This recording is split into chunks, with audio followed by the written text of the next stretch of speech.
Bonsoir mes fleurs, c'est comment? Vous allez bien? Hein? Ici la daronne de la santé 2.0, comme vous connaissez bien mon nom de Facebook, Madame Kenfak, non?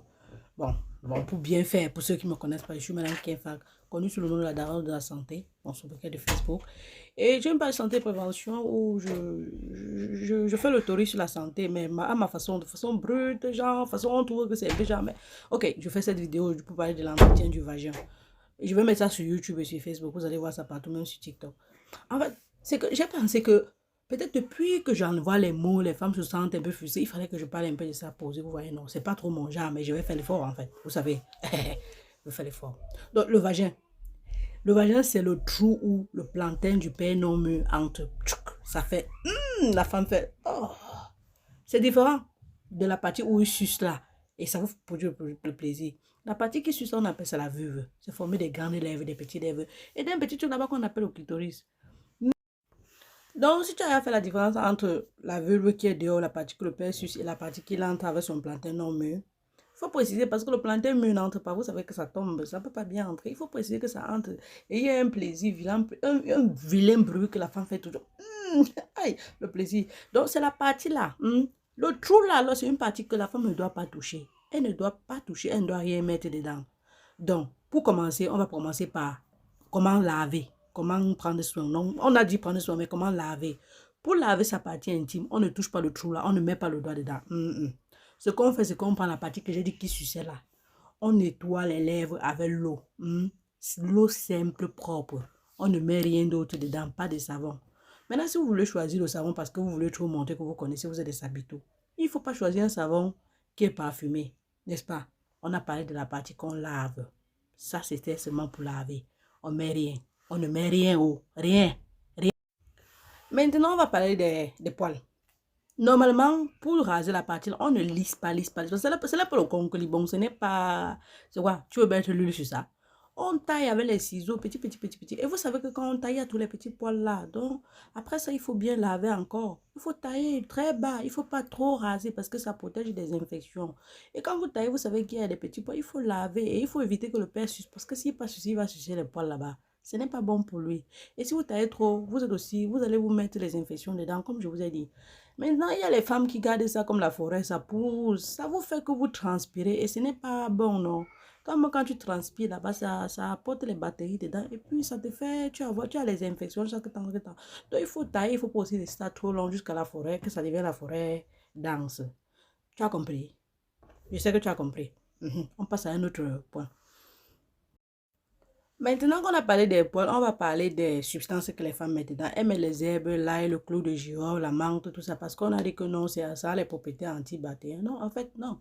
Vous ne devez pas mettre dedans parce que le vagin est fait avec des bonnes bactéries et des mauvaises bactéries qui sont là pour le protéger, comme l'intestin, en fait. C'est là pour le nettoyer. C'est pourquoi vous devez seulement laver avec l'eau simple. Sinon, quand vous laissez, ça ne fait rien. Ce n'est pas que ça sent. Quand ça commence à sentir, ça veut dire qu'il y a un problème, il y a une infection. Vous partez voir un médecin. Vous ne pratiquez pas l'automédication à la maison. Vous n'achetez pas les choses en route. Vous partez soit voir un médecin, soit voir un pharmacien ou une sage-femme. On vous prescrit quelque chose, vous mettez dedans. Mais ne mettez plus les herbes dedans. Parce que quand vous mettez, ça dit aux bactéries que non, il y a un truc qui ne va pas dedans. Eux, ils s'activent et après, il y a une pâte blanche qui sort. Après, vous voyez, on dit que non, c'est les saletés, c'est parti nettoyer. Non, c'est seulement que votre corps s'est défendu, il a sorti la pâte blanche. C'est rien, c'est rien. Bon, maintenant, tu as compris qu'il faut rien mettre dedans, il ne faut pas mettre les herbes parce que ça détruit, ça n'a pas irrité la paroi, là, ça n'a pas irrité, donc ça n'a pas blessé dedans. Et ça dit aux bactéries que, ah, il y a un agent étranger. Les bactéries se défendent. Le vagin dit que, oh non, il faut que je protège la maison va être brûlée ou alors cambriolée. Il envoie les trucs. Après, vous voyez les pattes blanches qui sortent là, ce n'est pas bien. C'est plutôt très dangereux quand ça sort. C'est pourquoi quand il y a les pattes blanches considérables comme le lait caillé, on se protège, on part vite chercher les trucs parce que ça démange. Donc, vous voyez que ce n'est pas bien. On a compris comment on lave, on a compris comment on fait ça. Donc, maintenant, on va parler là, on précise et on insiste que les femmes ne doivent pas mettre des choses dedans. Maintenant, les bains qui font là, elles s'asseyent sur ça, les bains vapeur. Le vagin n'a pas besoin des bains vapeur parce que quand vous mettez trop de chaleur, lui aussi il se fatigue, ses batteries se mettent en place. Ils disent que, gars, on est en train de nous attaquer. Défendons-nous. Il se défend, c'est le corps. Le corps est comme ça, le corps est fait comme ça. Hein. On ne force pas, c'est le corps comme ça. Vous avez compris l'autre là? Hein? Est-ce que vous avez compris? Donc, on a dit que quand tu laisses trop de poids, ça transpire. Quand tu mets la chaleur, ça crée ça fait un peu disjoncter les bactéries. Donc, ce qui se passe, c'est que quand tout ça arrive, si tu mets trop la chaleur ou alors tu laisses trop les poils, ça transpire beaucoup. Ça va te créer tous ces problèmes. Tout ce qu'on te demande de faire ici, c'est soit tailler les poils, comme j'ai déjà dit, ou porter les caleçons en coton. Mais ne pas aussi trop les porter parce que ça crée la sécheresse vaginale.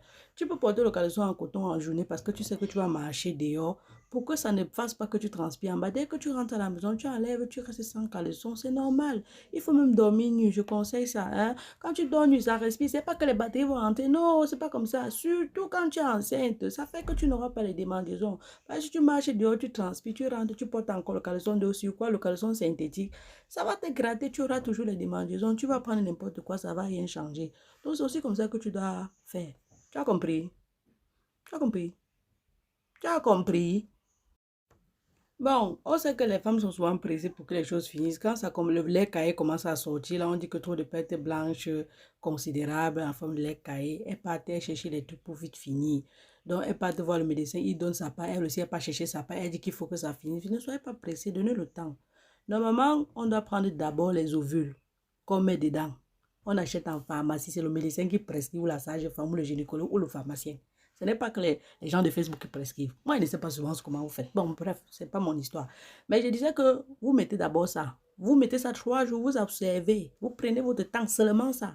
Si ça ne marche pas, maintenant, vous retournez chez le médecin. Il prescrit les antibiotiques. Mais on ne mélange pas les deux. Parce que sinon, les antibiotiques vont bloquer l'effet des ovules. Voilà l'autre là que j'ai parlé, ne partez pas prendre les médicaments vous-même. Parce que tout ce que vous mettez dedans, là, ça va détruire votre utérus. Ça va détruire votre vagin. Moi, je parle ma chose. Si vous voulez écouter, écoutez. Si vous ne voulez pas écouter, c'est votre problème. Est-ce que c'est moi qui fais à votre place? Donc, il faut un peu qu'on fasse la différence entre la mycose et la vaginose. J'avais déjà parlé de ça. J'avais dit que la vaginose, c'est quand il y a l'odeur de poisson qui sort là. Sinon, les deux, la mycose et la vaginose ont les mêmes symptômes. Le lait caillé, ça veut dire les pertes blanches considérées en forme épaisse, trop épais qui sortent. On a que ça démange, on a les irritations. Mais quand il y a dans l'odeur du poisson, ça veut dire que c'est une infection bactérienne. Il faut un antibiotique, soit en ovule qu'on met dedans, ou quelque chose que le médecin te prescrit, mais c'est tout le qui prescrit. Maintenant, quand vous avez ça, vous faites ce que je vous ai dit. Vous restez nu à la maison de temps en temps, vous portez les caleçons en coton. Pas trop. Le tissu synthétique est différent du tissu en coton parce que le tissu synthétique fait transpirer. Surtout si tu laisses encore la forêt en bas, comme on connaît là. Ça fait transpirer, tu marches, tes pieds frottent. Après, les gens là se fâchent là-bas dedans et commencent à te créer les problèmes. Voilà ça que je dis encore. Ah, si vous voulez écouter, si vous voulez, vous n'écoutez pas. Moi, je parle ma. Une autre chose qui est bien à préciser ici, c'est que il faut que la femme ait une serviette simple pour la partie là. Ça veut dire que quand tu finis de te laver, la serviette doit être unique. Pas que la serviette que tu essuies ton corps, ton père essuie encore, tu mets encore. Non, il faut que ce soit unique. Et quand c'est unique, de temps en temps, il faut laver, pardon. Et puis quand tu essuies, il faut tamponner, il ne faut pas frotter. Parce que si tu frottes, ça va te blesser. On va aussi parler des serviettes intimes. Il y a les femmes qui mettent une serviette intime. Elles marchent toute la journée avec. Elles vont dans tout Douala, dans tout Yaoundé, dans tout Konsamba. Le soir, c'est tout ça qu'elle reste avec. Non, maman, il ne faut pas mettre une serviette plus de 6 heures de temps. Oh, pardon. Parce que déjà, quand tu marches avec, ça transpire. Après, quand c'est noir, tu viens, tu me dis que oh, c'est noir, j'ai un problème. Maman, tu marches sous le soleil, le sang ne va pas noircir, ça va devenir quoi? C'est en contact avec l'oxygène, non? Ouais, pourquoi vous faites souvent ça, non? En tout cas, il ne faut pas rester avec une serviette intime pendant plus de 6 heures de temps. Et il faut éviter les tampons que vous mettez dedans là. C'est pas bon. C'est pas bon. Mettez les serviettes simples ou achetez les caleçons lavables. Pourquoi vous faites ça à votre corps? Oh, ouais, Seigneur, ma vie. Bon, il faut aussi quand même que je dise quelque chose sur le truc du père qui entre. Il y a les plantains des pères qui entrent là, qui ne sont pas souvent lavés. Lavés aussi souvent avant de mettre. Non, parce que la partie du vagin là doit être propre, non. Vous mettez les choses sales, vous choquez vos trucs dedans sales, vous mettez vos doigts avec vos ongles sales. Pourquoi vous faites ça à vos femmes, non? Il faut laver vos mains. Et puis, euh, il faut aussi souvent vous protéger quand vous partez dehors, parce que le préservatif là, c'est pour protéger les infections. Parfois, la femme souffre d'une infection, elle soigne, ça ne guérit pas.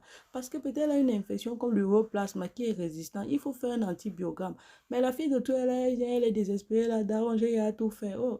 Et puis quand une fille est en train de prendre son traitement pour ses infections, il ne faut pas entrer en même temps. Il faut laisser elle se soigner d'abord. Pas tu viens encore, tu gardes tout, non. Ouais. Parce que quand vous prenez les ovules aussi, il faut pas attendre. On pompe les ovules pendant 10 ans, 100 ans. Non, prenez-vous, patientez, ça soigne. Et puis, donc, arrêtez de mettre les doigts sales comme ça là avec les ongles. C'est pas bon, c'est pas bon. Bon, on ne peut pas quand même finir la vidéo sans parler des femmes qui utilisent le parfum en bas. Le parfum, c'est pourquoi? Le vagin n'a pas besoin de sentir l'eau de rose ou quoi. Le vagin n'a pas d'odeur. Et ça n'a pas besoin d'avoir d'odeur. Si vous croyez qu'en mettant ça, le père va aller lécher, va sentir. Bon, vous êtes en train de vous tuer. Non seulement vous tuez, mais vous tuez la bouche du père. Parce qu'il passe sur les produits chimiques, il met dans sa bouche. Vous savez ce que ça peut donner? Ça peut irriter sa bouche. Lui-même, lui-même qui vous dit qu'il laisse ça là-bas comme ça. Maman lave ça avec l'eau fraîche. Quand il laisse ça là-bas, que c'est frais. Ah, c'est aussi sucré plus que ça, non, non. Ah, moi, il dit seulement que, voilà, pour résumer, il dit seulement que on ne met pas les choses dedans. On lave seulement avec l'eau simple. On porte les caleçons en coton. Pas exagérément. On évite de porter les maillots de bain trop mouillés parce que ça crée la chaleur là-bas. Et puis quand on est à la maison, on reste nu. Et dans la nuit, quand on dort nu, on écarte les pieds, ça respire. Donc le vent passe, alléluia, ça ventile dans le vagin. Et puis quand le père entre, ça fait tchoup. Et tu dis, Amen.